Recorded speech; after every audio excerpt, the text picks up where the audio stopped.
요즘 한국에서는 불법 체류자 단속이 강화되면서 많은 외국인 노동자들이 본국으로 강제 송환되고 있어. 특히 태국 출신 불법 체류자들의 숫자가 많다 보니 이에 대한 관심도 높아지고 있지. 그런데 말이야, 강제 추방된 뒤 그들이 겪는 현실은 생각보다 훨씬 더 가혹하다고 해. 한국에서의 생활과 비교하면서 엄청난 괴리감을 느끼는 사람들이 많다고 하더라고. 오늘 이야기의 주인공도 그런 사람 중 한 명이야. 본격적인 이야기로 들어가기 전에 구독, 좋아요, 알람 설정 부탁할게. 자, 그럼 오늘의 사연 시작합니다. 안녕하세요. 저는 태국에서 다시 살고 있는 파린이라고 해요. 원래는 한국에서 몇 년 동안 일했었는데 강제 출국당한 뒤 다시 태국으로 돌아오게 됐어요. 그런데 예상했던 것보다 훨씬 힘든 상황에 부딪히고 말았어요. 파리는 20대 후반의 청년이야. 몇 년 전 그는 태국에서 벗어나 더 나은 미래를 꿈꾸며 한국으로 향했어. 한국에서는 공장에서 일하면서 돈을 벌었고 그 돈을 태국에 있는 가족에게 보내면서 나름 안정된 생활을 하고 있다고 생각했지. 물론 불법 체류자 신분이라 불안한 순간도 많았지만 한국에서의 삶은 태국에서보다 훨씬 나았거든. 하지만 어느 날 예상치 못한 사건이 발생했어. 갑작스러운 단속에 걸리면서 모든 것이 무너져 버렸어. 출입국 관리사무소로 끌려간 그는 몇 주 동안 수용소 생활을 해야 했고 결국 강제 출국 조치를 당했어. 그렇게 몇 년 만에 태국으로 돌아온 파리는 예상과는 전혀 다른 현실과 마주하게 됐어. 처음에는 그래도 괜찮을 거라고 생각했어요. 한국에서 벌어둔 돈도 있었고 가족들도 환영해 줬으니까요. 그런데 시간이 지나면서 점점 숨이 막히기 시작했어요. 한국에서 겪었던 생활과 너무 달랐거든요. 태국에 돌아오자마자 그는 직장을 구하려고 했어. 하지만 여기서부터가 문제였지. 한국에서 몇 년 동안 일하면서 익숙해진 근무 환경과 태국의 현실은 너무 달랐어. 임금은 한국의 절반도 안 되고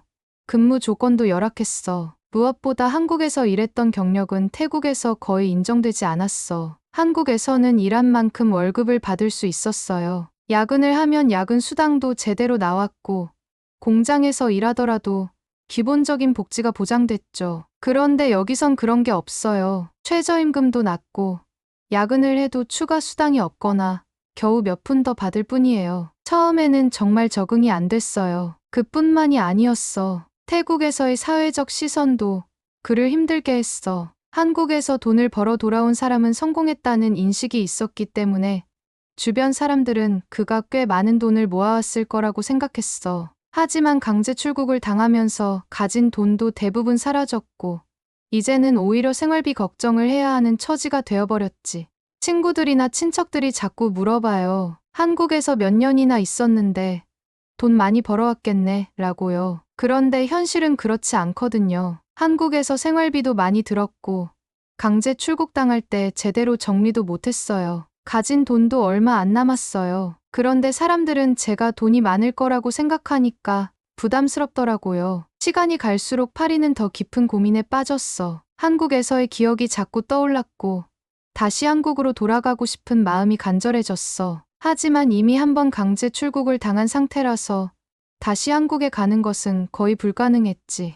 한국에서 다시 일할 수 있다면 얼마나 좋을까요? 거기서는 그래도 노력한 만큼 보상이 있었거든요. 하지만 지금은 그냥 막막해요. 다시 태국에서 새로운 삶을 살아야 한다는 걸 알지만 너무 답답하고 힘들어요. 그의 이야기를 들은 많은 사람이 다양한 반응을 보였어. 어떤 사람들은 그래도 불법 체류는 안 되는 거였잖아. 결국 본인이 감수해야 하는 부분 아니야? 라고 말했고 또 어떤 사람들은 이해는 가지만 결국 태국의 근무 환경을 바꾸는 게 더 중요한 문제 같아라며 씁쓸한 반응을 보였지. 파리는 태국으로 돌아온 지 얼마 되지 않았을 때까지만 해도 어떻게든 적응할 수 있을 거라고 생각했어. 하지만 현실은 그의 예상과 너무 달랐어. 가장 큰 문제는 역시 돈이었지. 한국에서는 월급을 받으면 생활비를 쓰고도 가족에게 돈을 보낼 수 있었는데 태국에서는 그럴 여유조차 없었어. 처음엔 당연히 취업부터 해야겠다고 생각했어요. 그래서 여러 군데 면접을 보러 다녔죠. 그런데 한국에서 일한 경험이 여기서는 별로 인정이 안 되더라고요. 특히 한국 공장에서 일하면서 익힌 기술들이 태국에서는 크게 필요하지 않다고 하더라고요. 그래서 임금도 한국에서 받을 때의 절반도 안 된다고 했어요. 한국에서의 경력이 무용지물이라는 사실을 깨닫는 데는 오랜 시간이 걸리지 않았어. 면접을 볼 때마다 한국에서 일한 경험을 얘기했지만 태국 회사들은 대부분 관심이 없었어. 오히려 불법 체류자였다는 사실이 알려지면 부정적인 시선을 받기 일쑤였지. 한국에서 일하다 온 거면 돈 많이 모아왔을 텐데 왜 여기서 일하려고 해? 이런 식으로 말하는 면접관도 있었어요. 저는 정말 일을 하고 싶은데 마치 그냥 한국에서 번 돈으로 놀고 먹으려다 실패한 사람처럼 보더라고요. 결국 그는 태국에서의 현실을 받아들일 수밖에 없었어. 월급이 적어도 근무 환경이 열악해도 어떻게든 일자리를 구해야 했거든. 하지만 여기서 또 다른 문제가 생겼어. 겨우 공장에서 일자리를 구했어요. 그런데 근무 환경이 한국과는 비교도 안 될 정도로 안 좋았어요. 기계도 낡았고 안전장치도 제대로 안 되어 있었어요. 그리고 가장 큰 차이는 사람들이었어요. 한국에서는 작업장에서 다들 규칙을 지키면서 일했거든요. 그런데 여기선 그런 게 별로 없었어요. 위생도 엉망이고 시간 맞춰 일하는 것도 아니었어요. 공장의 환경뿐만 아니라 사람들의 태도도 달랐어. 한국에서는 정해진 시간에 맞춰 출근하고 일정한 규율 속에서 일하는 게 당연했지만 태국에서는 그게 잘 지켜지지 않았어. 일하는 방식 자체가 너무 달라서 파리는 적응하는 데 어려움을 겪었지. 같이 일하는 사람들이 자꾸 지각을 해요. 저는 한국에서처럼 시간 맞춰 출근했는데 주변 사람들은 대충 늦게 오거나 자기들끼리 쉬는 시간이 길었어요. 그런데 이런 걸 지적하면 오히려 제가 이상한 사람 취급을 받더라고요. 너 한국에서 살다 와서 유난 떠는 거야? 이런 말을 듣는데 그때부터 진짜 혼란스러웠어요. 그뿐만이 아니었어. 한국에서 돈을 벌어왔을 거라고 생각하는 사람들은 파린에게 돈을 빌려달라고 하거나 한턱 내라고 요구하기도 했어. 심지어 가족들조차도 파린이 예전처럼 계속 돈을 보낼 거라고 기대했지. 엄마도 그래도 너 한국에서 몇 년이나 있었는데 우리한테 조금이라도 줄 수 있는 거 아니야? 라고 하시더라고요. 제가 지금 태국에서 일하는 게 힘들다고 말하면 그래도 한국에서 벌었던 게 있잖아라고 하시는데 그때 정말 속이 상했어요. 한국에서 번 돈이 남아있는 것도 아닌데 왜 이렇게 부담을 줘야 하는 걸까요? 그는 점점 더 지쳐갔어. 태국에서는 자신을 한국에서 실패하고 돌아온 사람으로 보고 있었고 취업도 쉽지 않았으며 겨우 구한 일자리조차도 만족스럽지 않았어. 결국 파리는 고민 끝에 또 다른 선택을 하게 됐어. 이대로는 안 되겠다 싶었어요. 그래서 다른 나라로 가는 방법을 알아보기 시작했어요. 한국은 다시 가기 어렵지만 일본이나 대만 같은 나라에서는 외국인 노동자를 많이 받는다고 하더라고요. 처음에는 태국에서 정착하려고 했지만 이젠 잘 모르겠어요. 다시 해외로 나가야 할 것 같아요. 그렇게 그는 또다시 짐을 싸기 시작했어. 태국으로 돌아온 지 몇 개월 만에 다시 새로운 길을 찾아 나서야 하는 현실이 그를 힘들게 했지만 다른 선택지가 없었지. 그는 한국에서의 경험을 되살려 해외에서 다시 일할 수 있는 방법을 찾기로 결심했어. 파리는 결국 태국에서의 삶에 완전히 적응하지 못했어. 한국에서 일하던 때와 비교하면 모든 것이 불편했고 생활 환경도 만족스럽지 않았거든. 그래서 그는 해외 취업을 알아보기 시작했어. 특히 일본이나 대만 같은 나라에서는 외국인 노동자를 많이 고용한다고 했고 파리도 그쪽으로 눈을 돌렸지. 일본에서도 한국처럼 공장에서 일할 수 있다고 하더라고요. 그래서 일본 취업을 알아보기 시작했어요. 하지만 문제는 비자였어요. 한국에서 불법 체류자로 있었던 기록이 남아 있어서 비자 발급이 쉽지 않다고 하더라고요. 이 문제를 해결하기 위해 그는 여러 가지 방법을 찾아봤어. 일본으로 가려면 정식 취업 비자가 필요했는데 한국에서의 불법 체류 이력이 걸림돌이 되었지. 그럼에도 불구하고 그는 포기하지 않았어. 그러던 중 한 브로커를 통해 단기 취업 비자를 받을 수 있다는 얘기를 들었어. 처음에는 반신반의했어요. 그런데 그 사람이 이 방법으로 일본 간 사람들이 많다고 하면서 저를 설득했죠. 비용이 조금 들긴 했지만 태국에서 계속 사는 것보다 낫겠다고 생각했어요. 파리는 결국 일본으로 가기로 결심했어. 브로커를 통해 서류를 준비하고 비자를 받기 위해 대기했지. 그런데 예상치 못한 일이 벌어졌어. 비자를 받기 전 일본 회사랑 화상 면접을 봤어요. 일본어를 잘 못했지만 그래도 한국에서 일한 경험이 있다고 하니까 관심을 보이더라고요. 그런데 마지막에 한국에서 불법 체류한 적이 있냐고 묻더라고요. 솔직하게 대답했는데 갑자기 면접 분위기가 싸해졌어요. 결국 면접이 끝난 후 일본 회사에서는 연락이 오지 않았어. 브로커에게 문의했더니 일본에서는 한국에서 불법 체류한 이력이 있는 사람들을 까다롭게 본다는 거야. 그때 처음으로 정말 막막하다는 느낌을 받았어요. 한국에서 열심히 일했던 건 사실인데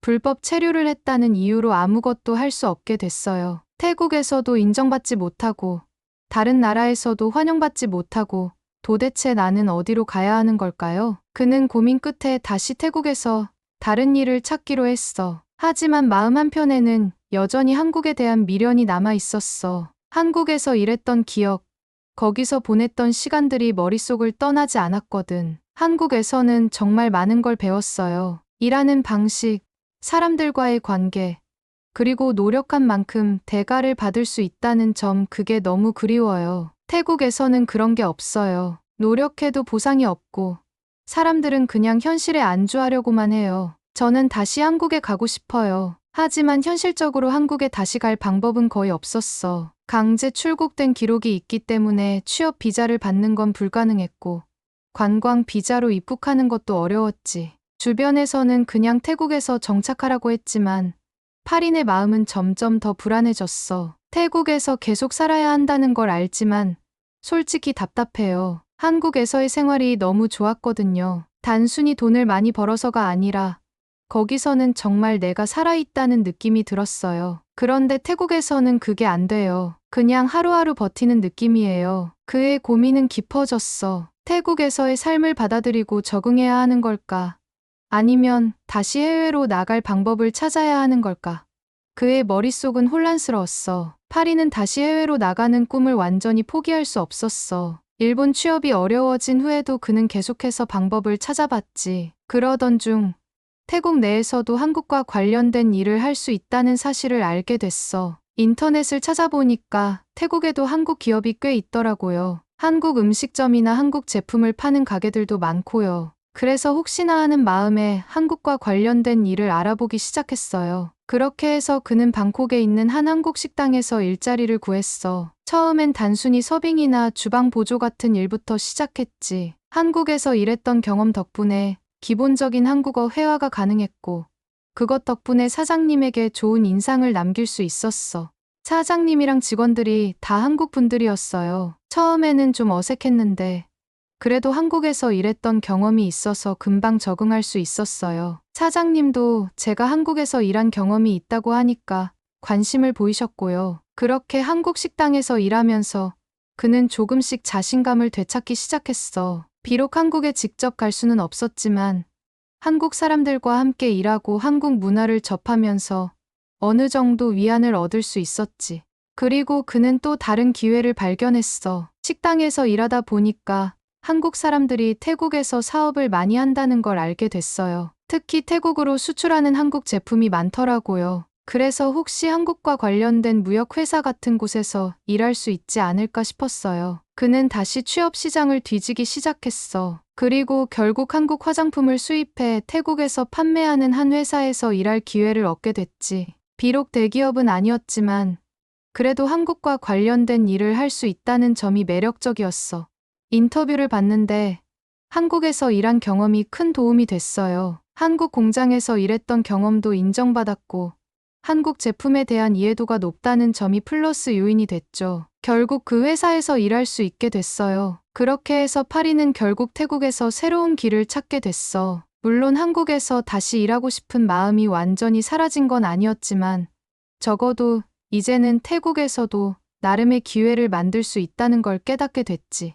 이제는 한국에 가지 않아도 한국과 관련된 일을 할 수 있다는 걸 알게 됐어요. 물론 한국에서 직접 일할 때만큼의 보상은 없지만 그래도 태국에서 제 자리를 찾아가고 있다는 게 기쁘네요. 그의 이야기는 많은 사람들에게 시사하는 바가 컸어. 불법 체류자로 한국에서 생활했던 경험이 다시 해외 취업의 걸림돌이 되기도 했지만 그는 결국 태국 내에서 한국과 연결된 새로운 기회를 찾아냈거든. 한국에서 일했던 게 제 인생에서 가장 큰 경험이었어요. 그리고 이제 그 경험을 바탕으로 태국에서 새로운 길을 만들어 가려고 해요. 아직 완벽하진 않지만 그래도 이제는 예전처럼 막막하지 않아요. 이제 파리는 태국 내에서 자신의 커리어를 쌓아가고 있어. 한국에서의 경험을 발판 삼아 그는 태국에서도 성장할 수 있는 기회를 만들어 가고 있지. 이제 그의 미래는 어떻게 될까? 앞으로 또 어떤 도전이 기다리고 있을까? 여러분도 새로운 기회를 찾고 있다면 포기하지 말고 도전해 보길 바래. 영상이 마음에 들었다면 구독, 좋아요, 알람 설정 부탁해.